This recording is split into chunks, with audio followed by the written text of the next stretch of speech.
regulação, eu acho que assim, é uma boa notícia, assim, tá, né, quando se colocam boas regras, assim, pró-mercado, assim, é uma boa notícia. E ela tem acontecido, assim, a gente hoje vê, assim, uma série de países, assim, que hoje tem áreas pujantes, assim, né, de regulação de cripto, o próprio Estados Unidos, quer dizer, o Brasil hoje em dia também está no caminho disso, assim, e outras nações mainstream também. Mas é um bicho novo, né? Então, assim, e aí, obviamente, gera, assim, tanto oportunidades para crime quanto, obviamente, para desenvolvimento social, assim, para criação de mercados que não existiam antes. Eu adoro daquele exemplo, assim, que eu ouvi de um amigo meu falando sobre a história do automóvel, assim. Ele falou o seguinte, falando, olha, no primeiro carro lá da Ford, do Model T, o Model T foi o primeiro carro que escalou, né? Naquele ano, você teve, parece que 56 ocorrências em delegacias americanas de ladrão de banco. Ladrões de banco que estavam justamente comprando carro, né, para assaltar banco, porque o cara roubava o banco, tinha que vir o cara a cavalo atrás, era uma vantagem tecnológica tremenda, né? E, e basicamente naquele ano, o Senado americano quis passar um hearing para justamente questionar e possivelmente proibir carro, porque claramente aquilo não era bom para a sociedade, né? Então, assim, não podia. Então, assim, essa é uma brincadeira, mas é grande verdade que, obviamente, todas as vantagens tecnológicas desse nível, né, o bandido sempre é o primeiro a adotar.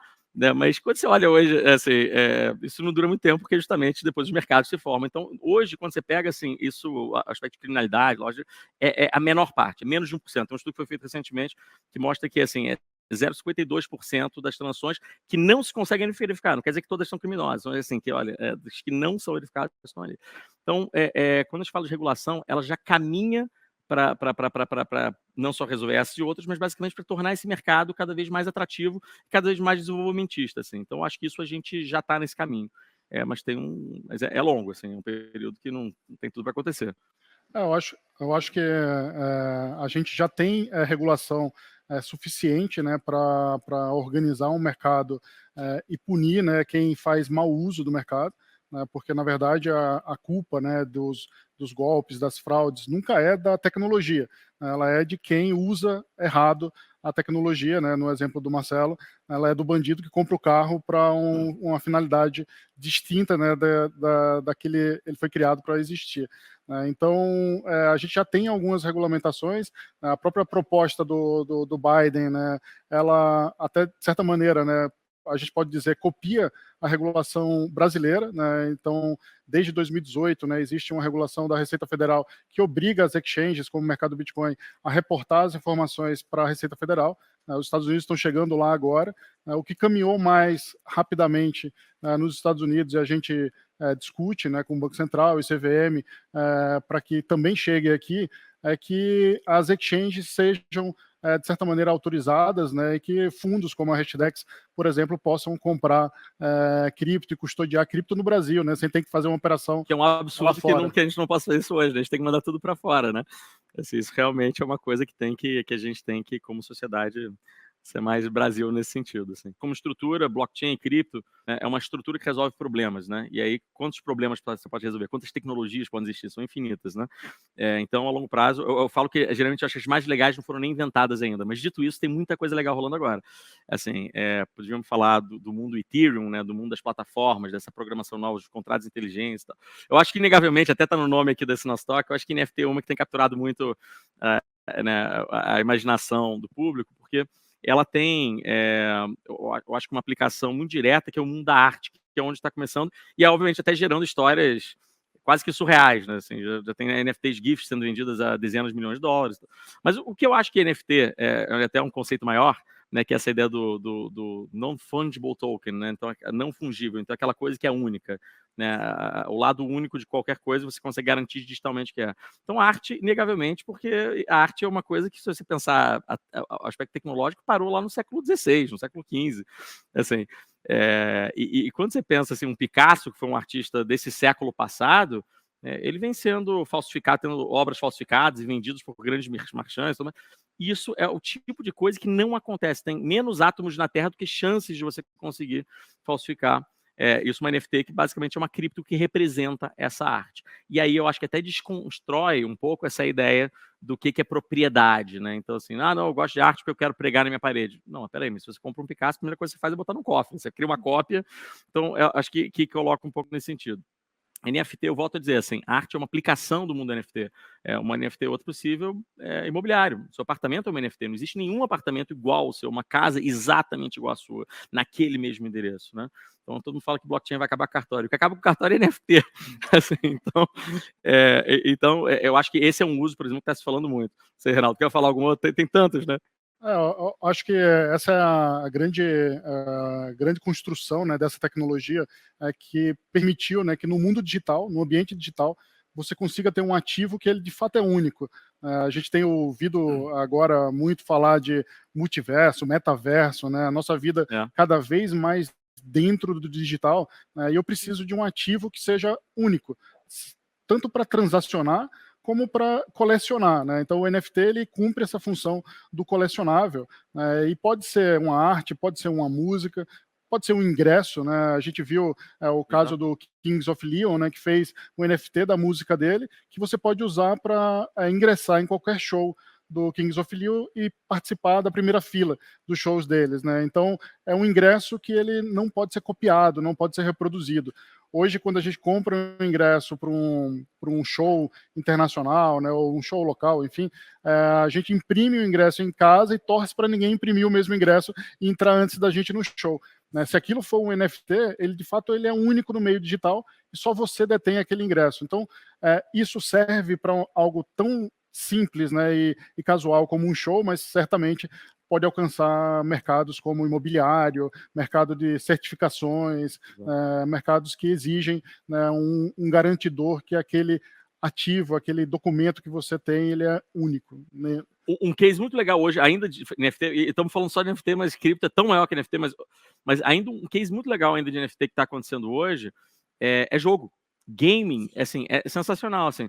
Porque quando você para e pensa, eu não sei o filho de vocês, assim, eu tenho 2 filhos, assim, porque eles me pedem hoje, literalmente, eles não querem uma bola de futebol, eles querem literalmente créditos no jogo que eles estão jogando naquele momento. Eles querem comprar uma armadura, querem comprar uma espada, que é uma loucura, assim.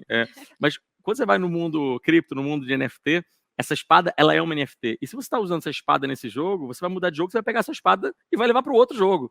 Né? Da mesma forma que se você comprou um sofá para sua casa, você se mudou, você vai levar o seu sofá embora. Isso não acontecia antes. Então, é o tipo de coisa que NFT resolve. Mas só para fechar, cripto é maior, gente. Assim, eu acho que, inegavelmente, Bitcoin como reserva de valor, Ethereum como também essa plataforma de contratos novos, o mundo DeFi, né, de finanças descentralizadas, isso assim é gigante o que está acontecendo agora. Recomendo que todo mundo dê uma olhada, assim, dá um duplo clique nesse mundo, porque isso vai realmente, num médio prazo, mudar muito como o mercado funciona, o próprio mercado financeiro funciona. Acho que nessa linha também acrescentaria os utility tokens, né? Então a gente viu recentemente, né, no mercado Bitcoin, né, um movimento absurdo, né, do fan token do PSG. Né? O Messi foi para o PSG, e isso fez com que aquele token de utilidade, né, que é quase uma milhagem moderna, ganhasse, né, adeptos no mundo inteiro. Né? Então aquele ativo passou a ser negociado no mundo inteiro, gerando um volume absurdo para o clube, né, para o PSG, né, acaba gerando uma fonte de negócios interessante, né, para o clube. Então, dá para você criar esses utility tokens para diversos outros mercados. Né. Também, recentemente, juntando com games, né, o Axie Infinity é um game que usa uma criptomoeda, né, o AXS, enfim, que também experimentou um movimento absurdo, né, de valor e de transação, de pessoas querendo participar daquele game que tinha um token como a moeda de votação, de participação no jogo. Então, dá para aplicar em diversos mercados, né? É importante encontrar esse caso de uso que aproveite bem, né, a tecnologia blockchain. Valuation é um consenso, as pessoas esquecem disso, mas, assim, é o que eu geralmente pergunto, assim, será que antes-Black and Scholes ninguém precificava opção? Precificava, né? Mas, então, assim, mas o meu ponto é o seguinte, chega uma hora que começa a estudar, se propõe uma ideia, enfim, se defende, principalmente começa no meio acadêmico, né? Com boa matemática, com boas teorias e tal, e aí você começa a testar, falando, não, esse negócio é legal, e aí um começa a adotar, outro começa a adotar, e aí chega no momento onde quase que isso vai para o mainstream do mercado, né? E assume-se como normal, até que ao longo do tempo vão se empurrando essas fronteiras, melhorando esses modelos, e daí vai. Cripto ainda não tem isso, assim, eu acho que tem uma série de propostas, você não tem nada que foi para o mainstream, né? E para desespero, eu acho que dos analistas, entende? Assim, basicamente assim, a gente não tem nada melhor hoje para a maioria delas, assim, a gente tem várias propostas, mas nada que realmente seja, assim, consenso para todo mundo, mas do que basicamente a gente olhar para um top-down, para a maioria delas, falar assim, olha, o que a gente tem para que dá para fazer isso, né? Assim, comparável no mundo. Eu acho que Bitcoin é um exemplo bom, né? Então, Bitcoin nasceu para ser moeda, hoje não virou moeda, hoje foi mais para o caminho de reserva de valor, quem sabe um dia vira, assim, moeda, mas assim, hoje ele é muito comparado com o ouro digital, né? Então, fatalmente, você olha e fala assim, não, mas peraí, mas qual é o tamanho do ouro, né? Então, hoje o ouro é um mercado de 12 trilhões de dólares, né? Bitcoin é um mercado de 1 trilhão de dólares. Né? Então, quando você compara reserva de valor, mas só que reserva de valor não é só ouro. Real estate, né? Imobiliária é reserva de valor, arte é reserva de valor, né? Moeda, dólar hoje é a grande reserva de valor da humanidade, bonds, e daí vai, né? Então você vira e fala o seguinte, não, peraí, então Bitcoin é 1 trilhão de dólares. Se ele tiver realmente uma possibilidade dele ser uma reserva de valor superior, que é isso que se prega, e eu acho que é uma coisa até quando a gente analisa, né, quando a gente está falando assim, academicamente, o que faz uma reserva de valor, Bitcoin até é bastante superior, tecnicamente, à maioria delas. O que ele perde é track record, né? Ele só tem 12 anos, enquanto o ouro está aí há alguns milhares de anos, né? Roma Antiga já usava ouro como reserva de valor. Né? Então, mas se Bitcoin tiver alguma possibilidade de ser um challenger, de ser uma reserva de valor que pode, ele tem que, no mínimo, capturar um pouco desse valor que é na casa de centenas de trilhão. Então, concordo que um tri é barato. Então, assim, você tem coisas como essa, né, que se realmente ele se provar ao longo do tempo uma reserva de valor, você consegue fazer. Se a gente tem que falar assim, não, o preço tinha que estar X, Y, você tem uma série de propostas interessantíssimas, tá? Baseado em processamento, você tem vários modelos. E estamos falando só de Bitcoin, se a gente for para o Ethereum é outro, se a gente for para Filecoin é outro. Mas, basicamente, a gente não tem nada que ainda virou consenso, que foi abraçado pelos mercados, pelos analistas, fala assim, é essa aqui.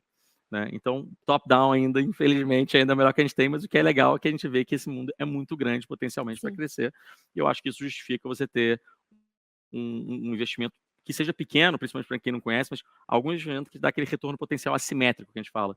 Se esse negócio der errado, você vai dar errado pequeno, mas se ele der certo, assim, quanto é que vale 10, 50, 100, 200 vezes de retorno nos próximos 10, 20 anos?